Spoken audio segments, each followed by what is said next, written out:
Welcome back. They are drastically different paths when it comes to the type of education our kids will get, and it's up to you to choose. In short, Democrat Andrew Gillum wants to increase spending on public education by $1 billion by raising taxes on corporations and raising teachers' wages to at least $50,000 a year. Republican Ron DeSantis also wants to put more money into the classroom by looking for efficiencies while also expanding school vouchers, which would help lower-income students attend private schools. And joining us for more are Shirley Brown of the Sarasota School Board, State Representative Byron Donalds of the Republican of Naples, and Elizabeth DeGinnis, education reporter of the Herald Tribune. And Shirley, I know that you have an alternative idea for Mayor Gillum should he be elected governor, but if it comes down to raising the corporate tax, what chances would that be getting it through a legislator, assuming the legislature assuming it remains in Republican hands? Well, I like that Andrew Gillum understands education, public education, and how it's going to change families, the intergenerational poverty. He was the first one of a family of 7 kids to graduate high school and then college. He knows that when you invest in schools and public education, you invest in our students and our teachers, you are investing in Florida and Florida's futures, not only our students and our children, but also our businesses. It's our whole economic engine for our state is education. We'll get into it more, but still you're dealing with a Republican legislature likely, and Representative, that's where you serve. And the question I have for you is, if you're talking about looking for efficiencies in the budgetary process here, you know, there are school districts like up the road in Tampa which don't even have enough money to run and fix their air conditioning system. So what efficiencies are you looking at?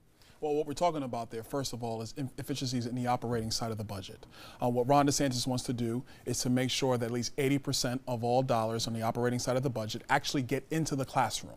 The number one thing that actually helps to feed is increasing teacher salaries. You see, if you actually were taking where we are right now, about 73% statewide of dollars spent for education are spent in the classroom. If we get that to 80%, that raises about $1.2 billion. The other point I would make is this, is that I understand Mayor Gillum's point about wanting to make sure that children succeed, but in the 21st century, children proceed by finding education choices that suit their needs, and that is what Congressman DeSantis supports. Elizabeth, in short, do you think most people really have an understanding yet of where these two candidates stand on education? I think there is understanding, and I think in some ways they're very opposed, in some ways they're similar, but I think that, you know, to the point of increasing resources towards the classroom, it's difficult because there are plenty of times where you see teachers raising money on GoFundMe for classroom supplies. I mean, it's hard to say whether there really are a lot more operating costs that can be cut or can be made more efficient. Well, and then you see these for-profit charter schools, and they'll take 12% off the top for management fees. How does that putting it into those classrooms? It doesn't make any sense to me. You're teasing our next segment. Okay. All right. Our conversation on the education plans of Andrew Gillum and Ron DeSantis continues. Welcome back. We are talking about Andrew Gillum and Ron DeSantis and their competing visions of education in Florida. And joining us for more are Shirley Brown of the Sarasota School Board, State Representative Byron Donalds, a Republican of Naples, and Elizabeth DeGinnis, education reporter at the Herald Tribune. And Representative, let me pick up where Shirley left off there, because she's making the point that if you're talking about adding money to the classroom, at the same time with vouchers taking money out of this public education, those things don't jive together. Well, first of all, that's just simply not true.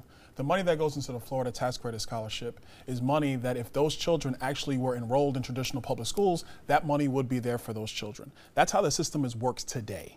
But what we have seen with the Tax Credit Scholarship is massive demand, frankly, from pockets of our state where you have single parents or parents who are at or below the poverty line, children who are come from minority households, and those parents are looking for any opportunity possible for their children to be successful, and they have found that in the Florida Tax Credit Scholarship. Shirley, let me give you a chance to rebut that.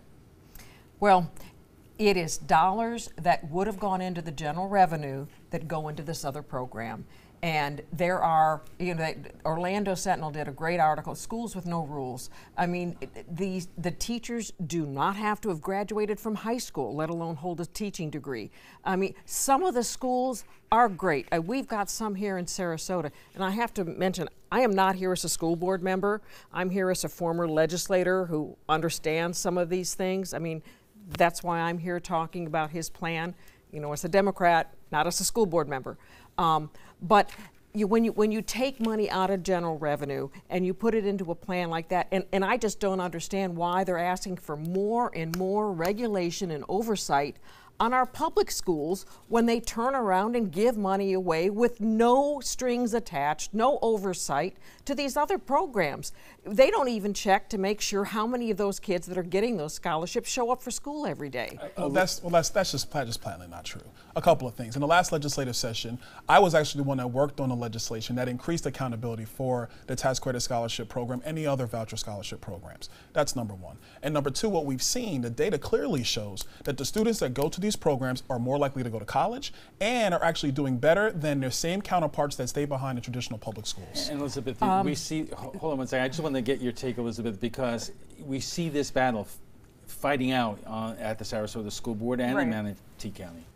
Right. I mean, I think it's funny. I'm getting like recollections of our recent school board elections, just hearing these conversations. I think we see this play out on a local level. We see it play out on a state level. It's definitely defined conversations here, and often it does fall to a partisan divide of, Republicans are supporting many Republicans are supporting school choice and vouchers, and many Democrats are not. Right, we have to take a quick break. Obviously, we are just getting warmed up. Our conversation on the education plans of Andrew Gillum and Ron DeSantis will continue after a quick break. Welcome back. We are talking about Andrew Gillum and Ron DeSantis and their competing visions of education in Florida. And joining us for more are Shirley Brown of the Sarasota School Board, State Representative Byron Donalds, Republican of Naples, and Elizabeth DeGinnis, education reporter for the Herald Tribune. Andrew Gillum said it is an embarrassing indictment that Florida teacher pay ranks 45th among states with salaries $12,000 below the national average. Shirley, is that a reason why we have problems with our public education? Is it only about salary? It isn't only about salary. The teachers don't want to come to Florida because there's a one-year contract. You can't hire them for longer than 1 year. I mean, some of the things that the Republicans have put through, they always talk about no regulations. It's no regulations unless you're a public schools. Then they want to pile on more and more regulations. That doesn't make sense to me. But they want to regulate the teachers and how we have our contracts with our teachers. They want to regulate how we grade our teachers, how we pay our teachers. There are some teachers that can't get an increase because their students didn't perform as well. So you have teachers not wanting to even go into some of these poor performing schools. It's rough. And when you see nationally less and less people wanting to go into education because it's traditionally been women can make better money out in the workforce than they can in the classroom. Representative, would you agree with Mayor Gillum's proposal to raise teacher salary to $50,000 a year? I think all teachers should make more, but the thing we have to realize is that in the 21st century, what we want to do is pay great teachers more. And poor teachers, we really don't want to pay more. What we should have is a system where teachers are allowed to negotiate their wage with their employers directly, not be saddled by the bargaining agreement. Listen, right now in our state, if you have a fantastic teacher in Sarasota County and they decide that they might want to go to a private school because they're going to get paid more, or they just want to leave the profession altogether because they're going to make more money, the school district can't even go and say, no, let's pay you the extra $5,000 so we can keep you because you're of quality. That's the way it works in every arena in our life in America.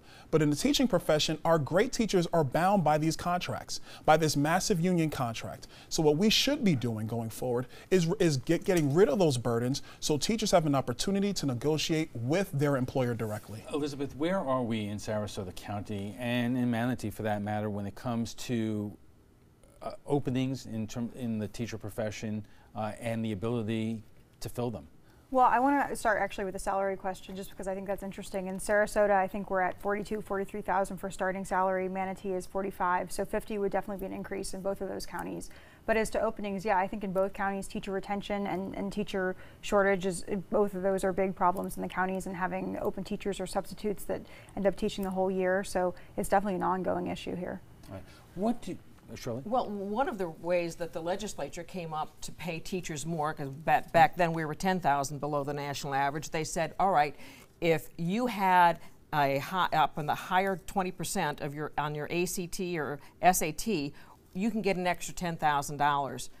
Well, that didn't help a lot of teachers that we already had because some of them, the scores were too old to even get. But where was the correlation between if you had a high SAT or ACT score that you were going to be a better teacher?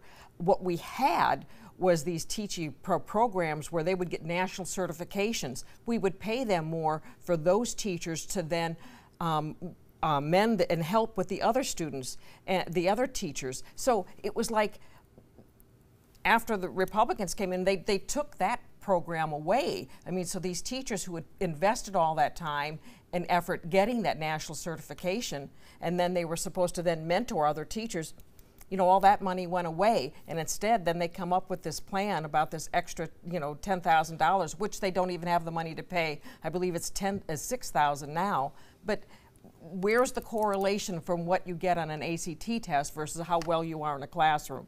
There's a lot to be doing with a teacher besides just knowing the facts. All right, Representative, let me ask you this, because another essential part of Congressman DeSantis's campaign when it comes to education is cutting bureaucratic waste and administrative costs. Is there really a lot of waste and costs in, you know, the school districts around here, from Naples to Sarasota to Manatee? Listen, there's always room to be much more efficient with public dollars, and that's the thing we have to understand first.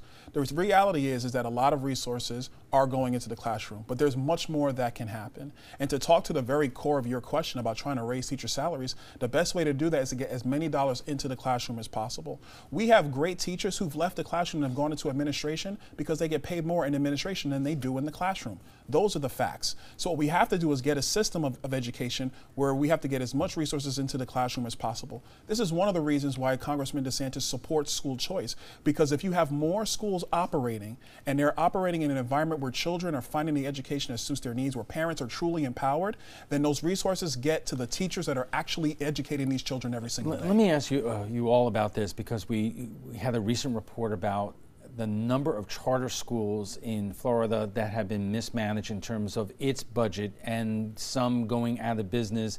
Shirley, where do you look at charter schools in terms of expanding those or basically reining them in? Well, I think it's those for-profit charter schools, because if you talk about more money to the classroom, when 12% off the top goes off to a management company, I mean, and when you bring in for-profit into the mix, I mean, that's where I think you start taking dollars away from the schools, and where you're getting schools who are on these boards that are giving the contracts to their friends, and you know, when it's for building the school, whether it's for insurance in the school, whether it's for getting the computers or anything into the classroom. I mean, if they're not following state contracts like we have, you know, then they can make those, and all these other people along the way can make money, but the real money is being made in a lot of these schools in the buildings itself, in the overpriced leases that they have to pay for. Hey, Representative, let me get you the response to that. A couple of things. Number one, whether it's a for-profit charter or a nonprofit charter, the reality is that are the children being educated? That's number one. To use Shirley's number about 12% going to these CMOs, well, that 12% is already significantly less than where we are right now with our school districts, where really only about 73% goes into the classroom.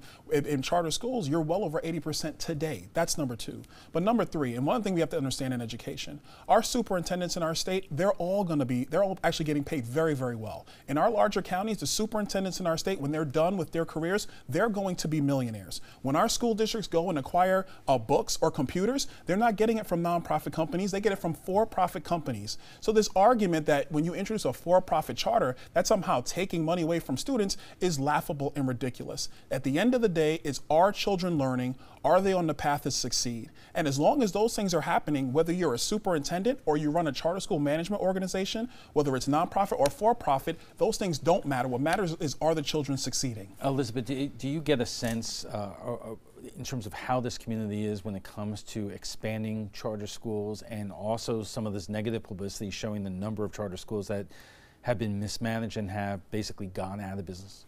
Yeah, well, to start with that point, I think there was the recent report I think you're talking about. There was one finding that I want to say it was like between 12 and 14% of charter schools that had issues with their internal audits. But I think at the same time, you have to look at locally. We have had some very high rated charter schools. I want to say all of our charter schools have ranked between, most of them are A's and B's. I think there was one C this past year. So I think that here we have very high performing charter schools. I think But I do think that for local voters and for people who are interested in these issues, it again really is a partisan issue, and that it falls to kind of that. Okay, and we have to take a choice. We've never had more choice in public schools than we have right now. You're jumping the gun. Final thoughts are coming up in just a moment, Shirley, Thank and we're you. going to get to that in a moment. Stay with us. And our guest joining us right now for final thoughts. I'm going to ask you all the same question. Shirley, beginning with you, what, in your opinion, is the biggest difference between Andrew Gillum and Ron DeSantis' approach to public education? Well, reason I'd like to have Gillum there is because he could veto some of these things that are coming through. Like, I think it's unconscionable that we let bureaucrats decide how much money is going to be spent on the vouchers the following year based on, you know, the automatic 25%. That was a law that was passed in 2012. Unconscionable. Legislators should make that decision. And I also think that when they said they're going to have to give this company the top 200 taxpayers, again, we would have gotten a veto on that. But I think what we need to do is put the brakes on it for now, all this fast growth that we've got, because nothing should be growing that fast, and take another look at it. I mean, I'm not saying all public schools or private schools are bad. What we need to do is increase the level for all students, and then just put a freeze on where we are right now and look at it and come back with some changes. Representative, the biggest difference between DeSantis and Gillum on education? The biggest difference is that Ron DeSantis believes in empowering parents, and Andrew Gillum wants to actually roll back a lot of these choice programs. He has said that repeatedly on the campaign trail. If you're a parent and wants to have opportunities for your child and do everything in your power to do that, Ron DeSantis is going to be the governor that fully supports you. Elizabeth, do you get a sense from the people who keep a close eye on education around here that something radically needs to be done to change where we are in terms of our public schools? Well, I think there's kind of a difference between the state and what we see here locally. I mean, especially now that we both have optional property tax referendums in both counties, I think that that's really had an impact on local education. But I think education is a big issue, and especially for voters, I think it's something that they think about. So one of the things I did think was interesting is there hasn't been a big stance on school security from either candidate that I've seen, and that's been such a big issue. So I wonder how that will impact things going forward. That's one thing that we did not get to tonight, but we will get to it next time. Thank you all for being here. Before we go, we want to share with you what some of you had to say about Friday's show on The Week in Washington. After weeks of deliberations, an FBI investigation and a hearing, Brett Kavanaugh was confirmed last week to be the next Supreme Court justice. We have seen both protests and support over the decision, so we asked you on our Facebook page, will this decision motivate Democrats or Republicans in the midterms? 46% of you said Democrats will be more motivated to vote, while 54% of you said Republicans will be more motivated. Here is what some of you had to say. Richard says, Democrats are more united than they have been in years. There will be a change that you can bet be on. Tired of the red hat haters who are against everyone who do not share their opinion. My ballot came today, blue all the way. And Bob says many polls are showing a surge in GOP voters. Most Americans are fair-minded and didn't like watching a bunch of phonies trying to railroad a guy with no evidence. Well, if you'd like to join the conversation on tonight's topic, just visit our Facebook page at facebook.com/mysuncoast. We want to thank our guests for being here tonight. Shirley Brown of the Sarasota School Board, State Representative Byron Donalds, a Republican of Naples, and Elizabeth DeGinis, education reporter at the Herald Tribune.